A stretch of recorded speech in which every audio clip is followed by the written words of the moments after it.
Welcome to this video training. This is the Financial Trading 101 Basic Trading course. I will advise you go through the training till the end and implement all you'll be learning from the training video. So let's get started. The training contents will be covering the following headings during the course of this training. We're talking about introduction to trading, that's trading indices, stocks, forex, and synthetics, trading terminologies, types of analysis, trading orders, and at the end of this video training, I'll be giving you bonus indicator setups. Now, introduction to trading. In the financial trading market, you can trade various assets such as the indices, stocks, forex, and synthetics. When you're trading indices, you could be trading things like the Nasdaq, S&P 500, US 30. Under stocks, you can trade shares and investments in a company like Apple stocks, Forex, Facebook stock, and the rest like that. In the forex markets, the word forex actually comes from two words. That's the foreign and then also the exchange, and it has to do with buying across or selling across boundary or exchanging across boundaries. So it's basically transaction buying and selling across boundaries. That's across different countries. For instance, you can buy dollar in exchange for naira, or you can buy euro in exchange for pounds, like that. And then the synthetics, when you're coming to trade synthetics, you trade things like assets like the volatilities, boom and crash, step indices. And then when you go to commodities, you can trade commodities like gold, silver, crude oil, etc. So in the course of this trading, we'll be seeing how to trade various assets in the financial market. Now, who trades forex? Now, forex is traded by banks, hedge fund managers, money exchangers, retail traders.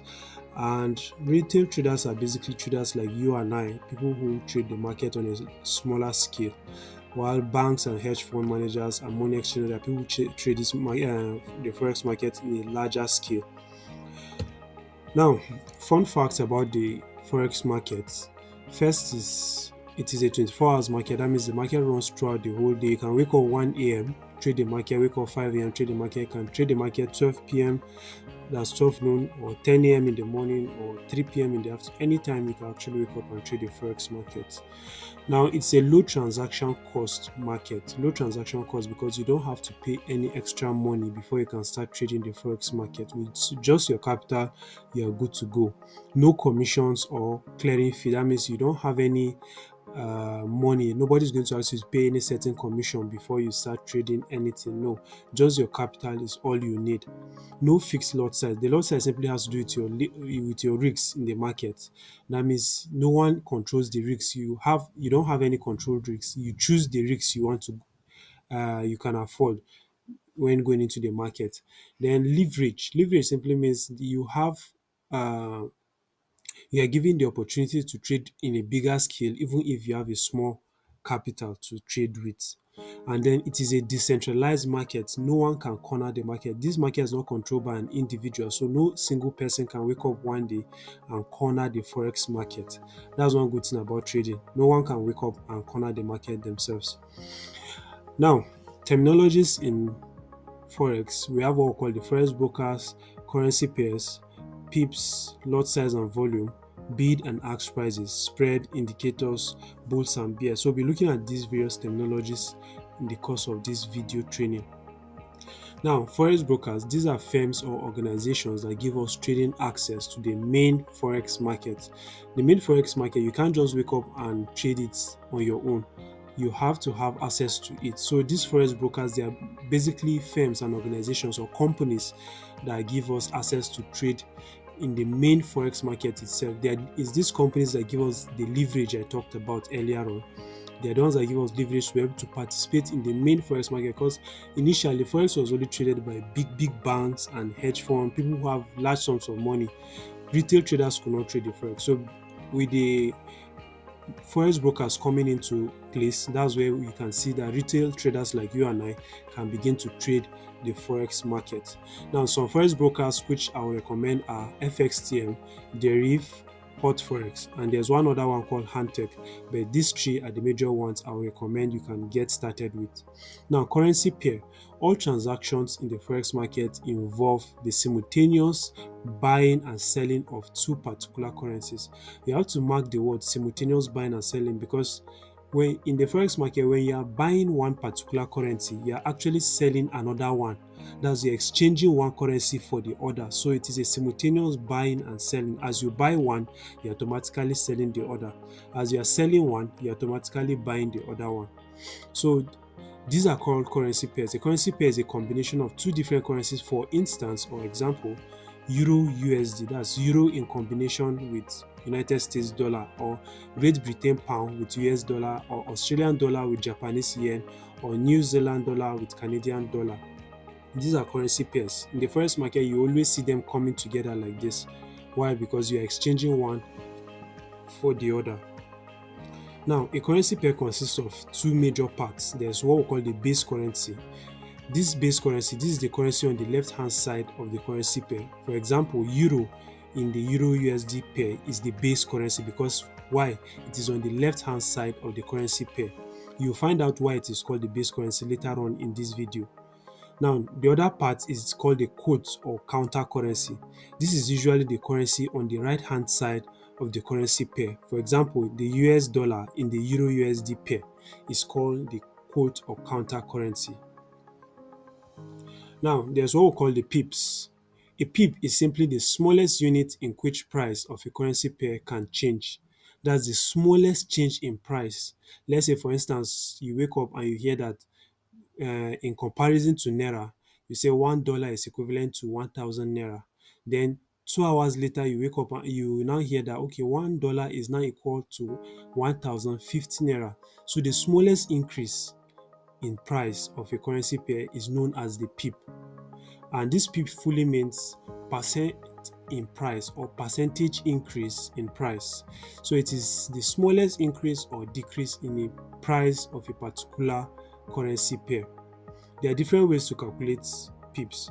Now, for instance, if Euro USD pair moves from 1.0916 to 1.0918, then we can calculate the pip as follows. It is just the difference that you subtract the lower number from the higher number, and you see that the value is 0.0002.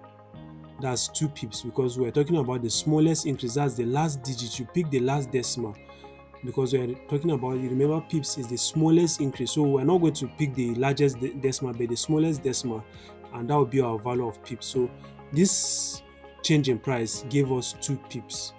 Thus, we can say that the calculation of pips starts from the last decimal, and in this case, it is the 4th decimal. There are some forex pairs, currency pairs in the forex market that have just 2 decimal points. Most of them have 4 decimal points, but there are some that have 2 decimal points. Most of them are the ones that are attached to Japanese yen. Now, it's still the same thing. If you want to calculate the pips, you just subtract the lowest from the highest, and then the last value gives you your pip movement. So let's go on. We have what we call the lot size or volume. Now, lot size or volume basically is just the size of risks you are going into a trade with. What risks can you afford to bear in the market? That's what your lot size tells you. Now, there are various types of lot sizes. There's what we call the standard lot size, and this standard lot size is equivalent to 100,000 units of the base currency. So if you are using a standard lot size, it's equivalent to you getting 100,000 units of the base currency. Remember, the base currency, I said, is the currency on the left hand side. So if you use 1,000 lot size, one standard lot, it means you are buying 1,000 units of that base currency, and that the volume is usually represented as 1.0. So this is where you hear like one lot size, which is the same thing as one standard lot size. And then for each one lot size, the value of the pip, that's the smallest movement, is equivalent to $10. This means if you make profit for each movement, one pip movement, you make $10 profit. If you are losing, it means for each one pip movement, the smallest movement, you lose $10. The smallest increase in your side, or the smallest movement in your own direction, that's if you take a sell or a buy, the smallest increase will give you $10, while the smallest loss will make you lose $10. Now it's the same concept that goes for the mini lot size, the micro lot size, and the nano lot size. So in the course of this training, I'll be telling you the best lot size to use based on your account size. So let's continue. There's what we call the bid price. This bid price is a price at which you, the trader, sells the currency. You are bidding it. It's also called the selling price. While the ask price is the price at which you, the trader, buys the currency. It is called the buying price. Now, from this bid and ask price, there's what we call the spread. You can calculate spread by calculating the difference between the bid and ask price. So when you subtract the bid price, which is the selling price, from the buying price, you get your spread. The spread is just the difference between it. That's where, like profit, you can calculate your profit from the spread. Now, for example, you can calculate the spread for the prices we had before. Like for instance, 1.0918 minus 1.0916 is going to give you 2 pips. Remember, we did a calculation earlier when we were doing the pip movement. So these 2 pips is just like the value of our spread. So if we are using a standard lot size of 1 lot size, it means for these 2 pips, we are having $20 because it's 2 times 10. That's $20. So that's the spread. That's our profit. So if there's 2 pips movement, we make $20 profit. If there's 2 pip movement against us, we lose $20. So do you understand how the spread works now? Now, there are what we call indicators. As the name implies, an indicator is just a software or a tool that helps you to know when to buy or sell a currency pair. There are various types of indicators. There is what we call the moving average, there's a stochastic oscillator, there's a relative strength index, that's also known as the RSI. There's what we call the average true directional index, that's the ADX. There's what we call the MACD, Bollinger Bands, and many more. There are many indicators like that. So remember, I said I'm going to give you bonus indicator setups that will tell you when to buy or sell a currency pair in the forex market. Now, when you hear the word bulls and bears in forex market, what do they mean? The bulls are usually the buyers in the forex market. These are people that buy in the forex market. Anytime you click buy on your forex account, it means you are acting as a bull in the market. You are buying. While the bears are the sellers in the forex market. Anytime you click sell, it means you are joining the bears to sell the commodity or the asset in the forex market. Now, there's what we call a trend, and this trend is the direction in which the market is moving. A bullish trend is a trend that is buying. It's also known as a buying trend because why? The bulls are in charge of that market. You see that the market will be going in the upward direction. Why? Because the bulls, people are buying it and the price is definitely increasing as people tend to rush to buy. While a bearish trend will be a selling trend. Why? Because the bears are in charge of the market and you see that the market is going in a downward direction. Imagine when you come out and everybody is selling something. You know that the price of that thing will definitely fall because everybody has it to sell. So who are you going to buy? Everybody want to reduce their price so that you can get to buy from them. So usually when the bears are in charge of the market goes in a downward direction. There's a decrease in price. Why? Because the bears are in charge of that market.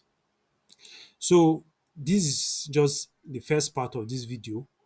Um, we're going to continue with the video in the next point. So just stay tuned and watch the second part of this video training and you will learn a lot from the video.